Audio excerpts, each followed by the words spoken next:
السلام علیکم ورحمۃ اللہ وبرکاتہ۔ وعلیکم السلام ورحمۃ اللہ وبرکاتہ۔ میں رمضان علی بن ذاکر حسین انڈیا سے۔ رمضان جی عاقل بھائی، میرا ایک سوال ہے۔ جی بھائی۔ جی رمضان کے مہینے میں جو روزہ بیماری کی وجہ سے یا کسی اور کی وجہ سے جو چھوٹ جاتی ہے، جی، تو سماج کے اندر یہ کہا جا رہا ہے اور بہت سے لوگ کہہ رہے ہیں کہ وہ روزہ جو ہے شعبان کے مہینے میں نہیں رکھا جا سکتا ہے، تو اس کی کیا حقیقت ہے؟ قرآن و حدیث سے وضاحت فرمائیں۔ نحمدہ و نصلی علی رسولہ الکریم، اما بعد۔ آپ دیکھ رہے ہیں نو ٹی وی جدہ اور میں ہوں آپ کا دوست، آپ کا ہوسٹ محمد عاقل۔ دوستوں، بھائیوں اور بہنوں، یہ غلط فہمی عوام میں عام کی جا رہی ہے کہ آپ کے اگر روزے چھوٹے ہوئے ہیں بیماری کے تو وہ آپ شعبان میں نہیں رکھ سکتے، بلکہ شعبان سے پہلے آپ کو رکھنے چاہیے تھے۔ حالانکہ ام عائشہ رضی اللہ تعالی عنہا سے یہ احادیث موجود ہیں کہ آپ اللہ کے رسول صلی اللہ علیہ وسلم کی خدمت میں مامور تھی، اپنے آپ کو پورے سال آپ خدمت کیا کرتی تھی اور اسی لیے روزے نہیں رکھتی تھی، اور روزے نہ رکھ کر جو قضا روزے تھے وہ شعبان کے مہینے میں آپ رکھا کرتی تھی۔ اور یہی سوال ڈاکٹر خالد المصلح سے پوچھا گیا تو ڈاکٹر خالد المصلح یہ کہہ رہے ہیں کہ فرض جو روزے ہیں وہ تو آپ پر ہر حالت میں رکھنے ہیں، اس وقت جب کہ آپ اللہ رب العالمین نے آپ کو صحت یابی عطا فرما دی ہے۔ اب اگر آپ تطوع روزے یا نفلی روزہ رکھنے کا اہتمام کرتے ہیں رمضان سے پہلے شعبان میں، تو دراصل آپ غلط کرتے ہیں، کیونکہ آپ پر واجب ہے کہ آپ اپنی قضا جو رمضان کے روزے ہیں وہ چھوٹے ہوئے روزے پورے کریں، اور وہ افضل ہے۔ نفلی روزے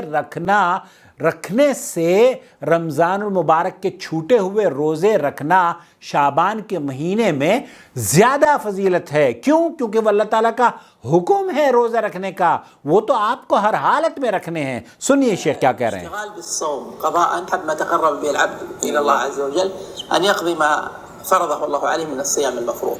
صيام المفروض، اللہ تعالیٰ کا تقرب حاصل کرنے کے لیے وہ روزے رکھنا جو آپ پر واجب ہیں، یہ سب سے اہم کام ہے، سب سے فضیلت والا کام ہے۔ ثم بعد ذلك يصوم ما شاء من هذا الشهر۔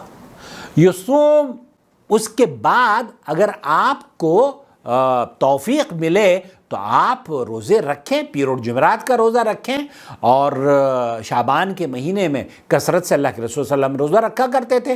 اسی طریقے سے اگر آپ رکھنا چاہتے ہیں تو کوئی ممانعت نہیں ہے، لیکن آپ پر واجب ہے کہ وہ جو چھوٹا ہوا روزہ ہے آپ کا رمضان کا، آپ نے پورا سال گزار دیا ہے تو شعبان میں آپ کو رکھ لینا چاہیے۔ اور جو یہ کہہ رہے ہیں کہ شعبان میں روزے نہیں رکھنے چاہیے، وہ دراصل غلطی پر ہیں۔ ہم یہ کہتے ہیں کہ شعبان میں روزہ نہیں رکھنا چاہیے اس کا روزہ جو کہ بدعت ہے، اور وہ ہے شب برات کا روزہ، 15ویں رات کے بعد جو دن آتا ہے اس کا روزہ، جسے ہم شب برات کے نام سے آپ اور ہم جانتے ہیں، جس کی راتوں میں جاگ کر نماز الفیہ پڑھی جاتی ہے، صلاۃ التسبیح پڑھی جاتی ہے، اس کی کوئی حیثیت نہیں ہے۔ البتہ رمضان کے چھوٹے ہوئے روزے رکھنا اس ماہ میں یا کسی بھی مہینے میں جائز ہے، بلکہ جمعے کا روزہ یا اللہ کے رسول صلی اللہ علیہ وسلم نے منع فرمایا ہے جمعے کا روزہ رکھنا۔ آپ اگر روزہ چھوٹا ہوا اپنا جمعے کا خالی جمعے کے دن کا رکھتے ہیں یا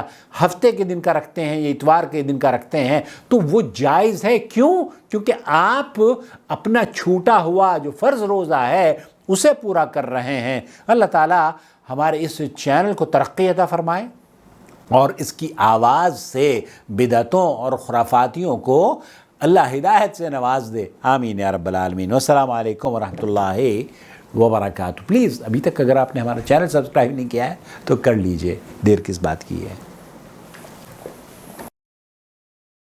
اللہ ولی الذین آمنوا یخرجهم من الظلمات إلى النور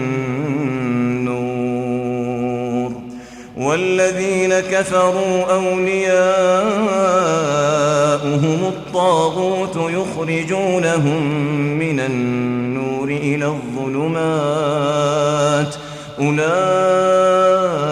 أولئك أصحاب النار هم فيها خالدون۔